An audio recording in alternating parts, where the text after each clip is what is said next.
Lampas 300 pulis ang sinibak na sa serbisyo ng pamunuan ng Philippine National Police matapos masangkot sa iba't ibang reklamo at irregularidad.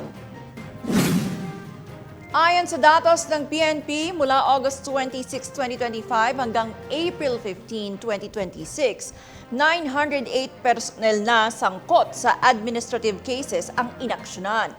326 dito ang tinanggal na sa serbisyo, 53 ang na-demote, 199 ang nasuspinde, 26 ang nireprimand at 304 na kaso naman ang na-dismiss.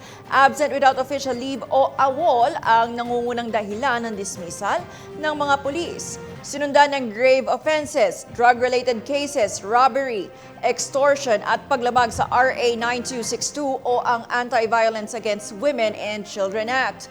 Dagdag pa ng PNP, bahagi pa rin ang hakbang na ito sa pagpapairal ng zero tolerance policy upang tiyakin ang disiplina at pananagutan sa hanay ng pulisya. Naniniwala si PNP Chief Jose Melencio Nartates Jr. na marami pa rin sa kanilang hanay ang tapat, may disiplina at may integridad sa pagganap ng kanilang tungkulin.